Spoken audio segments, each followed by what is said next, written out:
je suis le plus ancien bouilleur de cru, et j'en suis fier. Savoie est de Haute-Savoie. Aujourd'hui, on est avec Emmanuel Delmas qui est venu nous rendre une petite visite en Savoie. Qui va nous Tous les jours, un petit peu un petit bout ce qu'il a d'oignon. découvert. Tous les soirs. On a dégusté les vins de chez Dominique Belluard en premier lieu. Dominique Belluard, je connaissais déjà les vins parce que j'ai goûté régulièrement et surtout dans les formations que je propose. Et c'est un plaisir. Surtout quand on va sur place, on se rend compte à quel point les hommes ou les femmes qui propulsent les vins se mettent en quatre. Parce que quand on va sur le terrain, on voit que les ponts sont comme ceci, ça travaille au treuil, il y a beaucoup de mérite. Là, on n'est pas. Voilà, on voit des vignerons qui sont passionnés, plein d'abnégations, beaucoup de sagesse et d'humilité, c'est important. Et du coup, les échanges sont fabuleux. On est resté 8 heures. Avec chaque vigneron, c'est passionnant. Donc des personnes qui sont folles amoureuses de leur terre. Et sans ça, on ne peut pas aller très très loin, on ne peut pas extraire le maximum de ces terres-là. Et les vins sont fabuleux, les vins sont aériens, sont gourmands, de la puissance, mais dans l'élégance, dans la finesse. Et ce sont des vins qui sont tout simplement superbes, aussi bien sur les Altesses mais surtout sur le Gringet, qui est ce cépage, moi je trouve admirable, qui donne des vins d'une finesse absolue. Et puis la mondeuse qui est surprenante, la mondeuse de chez Belluard. Très fine, très élégante, avec séveuse et avec des jolis tanins en fin de bouche, c'est beau. Et après, visite chez Michel Guizard.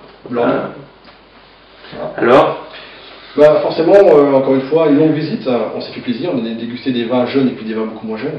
On voit le potentiel des vins. Encore une fois, une personne qui s'efface encore au profit de sa terre, qui donne des vins qui sont élégants, qui sont raffinés, qui sont précis aussi. Est-ce que ça t'a étonné justement de trouver en Savoie des vins qui étaient aussi bien construits et peut-être même construits pour la garde justement?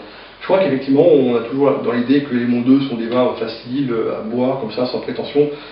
Oui, quand on déguste, on se dit, ouais, quand même, effectivement, il y a une structure, c'est bien comme une belle structure, qui ont de l'acidité, donc une trame acide assez importante, gainée par des tanins qui sont très taquinants et très jolis, et en plus un élevage qui est toujours assez long, c'est vrai, surtout chez Michel Guizard. Pas trop précis en fait, il a un choix de fûts, de plusieurs vins qui viennent de différents endroits, donc il veut à la fois maîtriser un petit peu mais en laissant faire. Donc ce sont des vins qui sont absolument qui sont racés, qui sont élégants, qui sont complexes, gourmands et qui donnent envie d'y revenir. Quant au blanc, c'est pareil, on est dans le même registre finalement, ce côté ample, des vins blancs, denses, avec des beaux élevages encore une fois, et qui traversent le temps. Et ça, c'est passionnant. Donc, encore une fois, quand on va chez les vignerons, il faut être capable de rencontrer les vignerons qui s'effacent, qui sont humbles, qui sont sages, qui bossent. Et pour conclure ton petit voyage, donc on est allé voir hier Jean-Yves Perron. Donc là, on est sur la nouvelle garde des jeunes vignerons savoyards. Donc, dis-moi un peu ce que tu as ressenti de très intéressant, pas toujours facile, parce qu'on est sur des vins nature, avec tout ce que cela implique. On a là un vigneron qui est jeune, il a 36 ans, qui travaille beaucoup aussi, encore une fois, il faut voir la vigne, d'où les parties, et le travail qu'il fait à la vigne, c'est absolument passionnant. Les dégustations des vins, les vins c'était relativement mal parce que la période, ce jour-là, c'était pas terrible, mais malgré ça, on sentait quand même qu'il y a des vins qui ont du fond.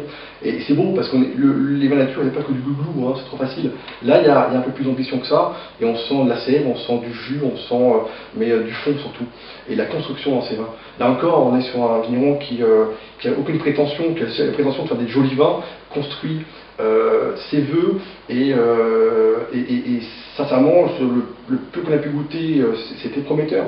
Et il est clair qu'il va falloir y revenir, déguster régulièrement et surveiller très près ce vigneron parce que ces vins sont très prometteurs, tout simplement.